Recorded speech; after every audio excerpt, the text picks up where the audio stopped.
welcome back to the Sawyer Station Eddy Out. This here is, I think we're getting up to about episode 6 now. But basically the Eddy Out is where we just take a little bit of time to dig into one aspect of our operation to hopefully give you some more information and make it easier for you to actually use our websites and get your product as quick as possible. So a couple of reminders, as always, please check out the quick ship feature on our website. Quick ship is basically the only place you're going to find stuff that is in stock and ready to ship right away. Everything else on the website, remember, that is assembly to order. What that means, I went into in depth last week, but really we've got multiple parts ready to be assembled, but there's processing time that it takes to get those assembled. And that's where a lot of our timeline lag is. Also, we want to let everybody know that this is the last weekend of ordering square tops. So if you do want to order square tops, get them in before end of day on Monday. And we will be turning those off at the end of the day on Monday.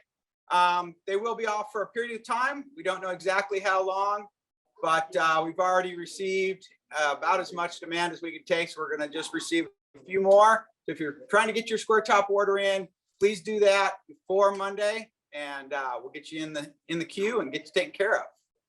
So today we're going to talk about just a couple of things. One on ordering and shipping, and then quite a bit on different blades and different geometries and what they're for and what you would choose a specific blade for.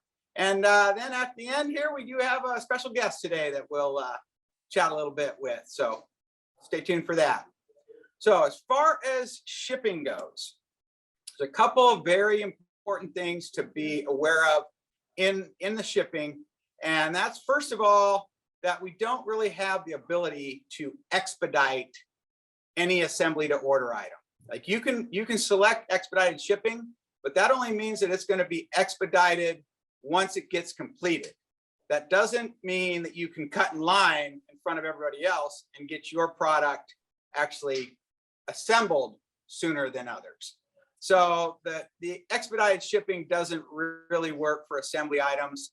I would recommend it if you do have a trip coming up right away and you need something on that Friday, come visit the station at 404 2nd Avenue in Gold Hill, or visit your brick and mortar that's close to you, because that's really your best bet. If you're down to those last 4 or 5 days before a trip, you need to be visiting a brick and mortar and not trying to do stuff through the shipping. So the other piece is that we obviously have a large selection of product that is over 9 feet. So all your square tops that are 9s, 9.3s, 9.6s, and 10s, those items are always going to pop up and register extremely high, almost insane shipping prices. And that's because literally that's what the retail price of shipping those products would be. But we are able to use our purchase power in shipping and to be able to reduce that. But a lot of you get kind of sticker shocked when you put in your order, you're already getting a set of oars that's close to $1,000, and then shipping comes in and it's $450. Please don't just walk away at that point. Reach out to us, or you can select in-store pickup. And that doesn't mean you're going to pick them up in store, but that makes it so you can process out the order. Then as soon as you get a confirmation from us, send a response back to that confirmation that you're requesting a shipping quote. And we can let you know what the best option is to get those oars to you, especially if you're in the Eastern US. We do have some options for a lot of the Western states in the US. So, there's some variations there as well. But anything over 9 feet, don't get discouraged by the retail shipping rate. We have to have a shipping calculator in there that helps people get most all their other products. But when it comes down to the longer square tops and all wood oars, we understand that there are some shipping quotes that have to happen. Now, if you're ordering an oar that's 10 feet, a lot of times that can only ship FedEx freight. So we have to have a business address on that. that's typically something that we want to know that information as well. But it can be freight to any business. So if you have a friend that works a beauty salon or something, we can ship FedEx freight straight to that address. It doesn't matter. As long as it's a brick and mortar address, they will pull up their freight truck right in the road, unload it right there. Somebody signs for it and you're done. So basically that's one way to get around some of the shipping complications. And it really just makes it so you don't have to pay the delivery fee for freight, because freight becomes fairly economical when you're trying to ship those larger oars. But then if you have to do a residential delivery fee, it throws another $85 on it. And all of a sudden, all your savings went out the window. So just a couple things to keep in mind on the shipping. And hopefully that's some helpful tips so we can make sure that when your product is ready, that we get it to you in the most convenient method. Now, the other thing I really want to dig into today is just blade profiles and pretty much why you would choose a specific blade profile.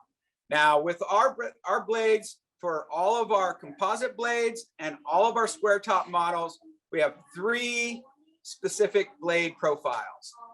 Now, the one that most of you know of is the wide.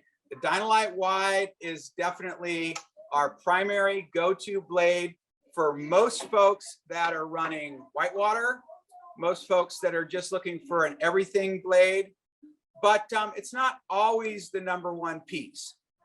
Another blade that doesn't get all that much notice, but is actually very popular for a couple different reasons, and that is the narrow blade. So the narrow blade is actually about 6 inches here. The wide goes about 7 inches.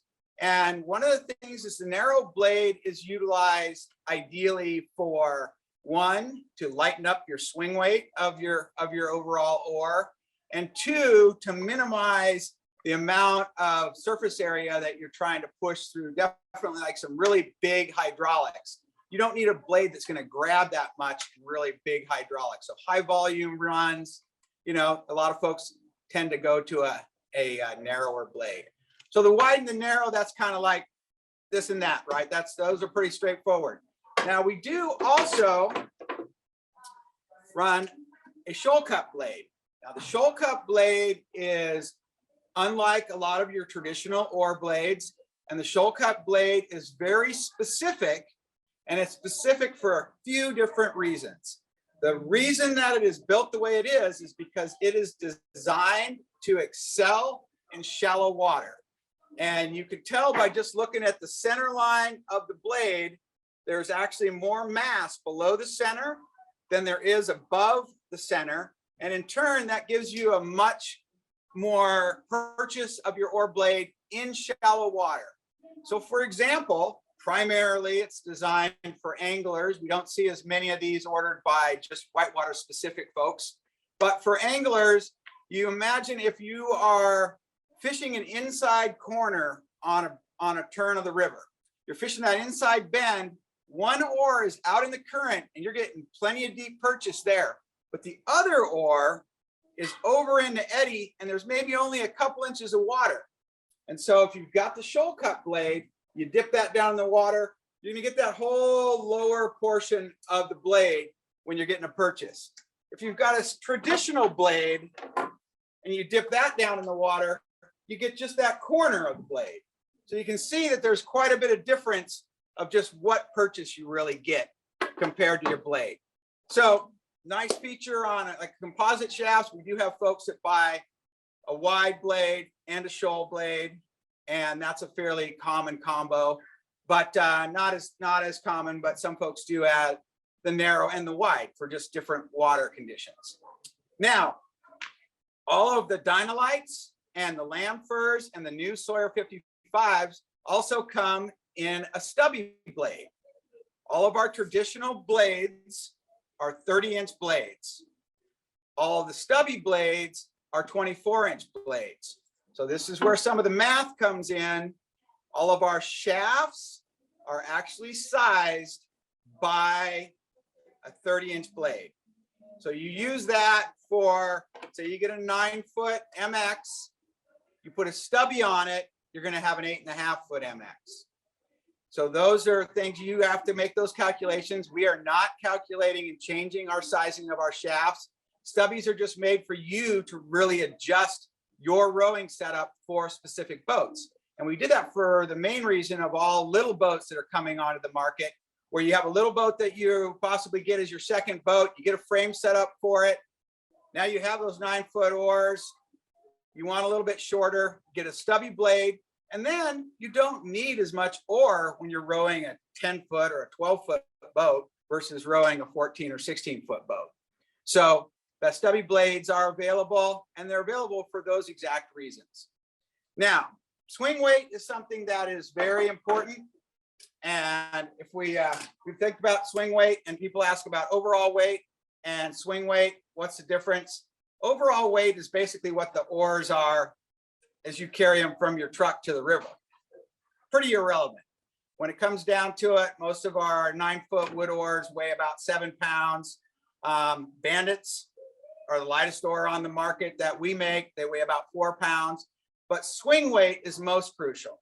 And when it comes to swing weight, the square top itself is actually one of the lightest overall swing weights, and that's how the oar is going to swing when it's in the oar lock. And the swinging of the oar lock weight is basically what you're trying to fine tune. So in a composite oar setup, you may go to a lighter blade, so you get better swing weight. In the square top, you would maybe go to a narrow blade if you want really, really light swing weight.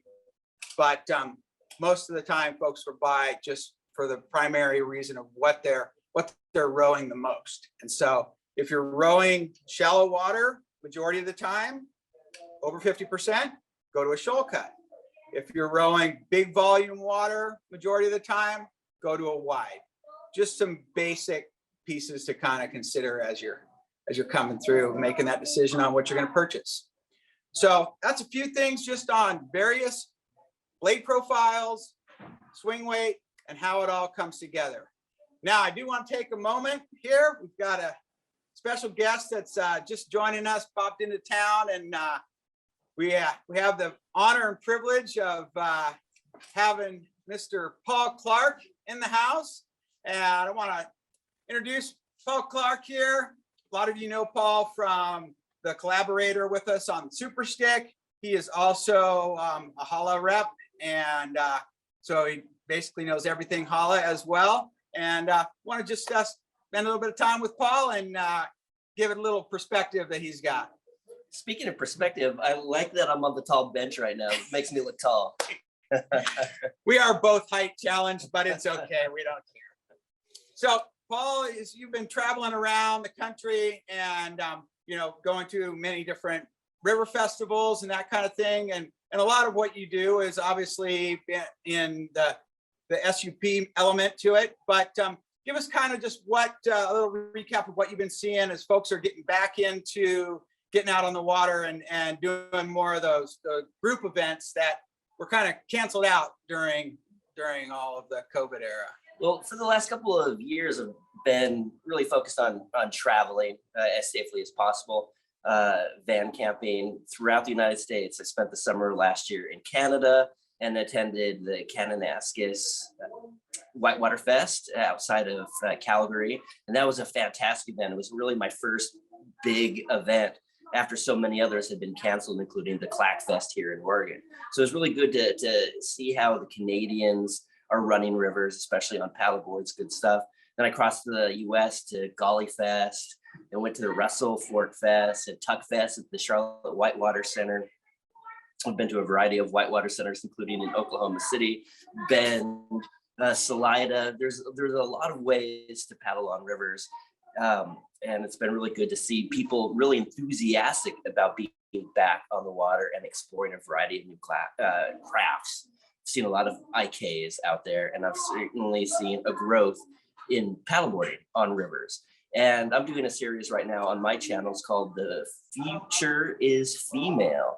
And what I'm seeing is a lot of females getting into river paddleboarding, and that's really encouraging to me. Taking lessons, taking clinics, and participating in these whitewater fests. So that's what I've been seeing. Well, excellent, excellent.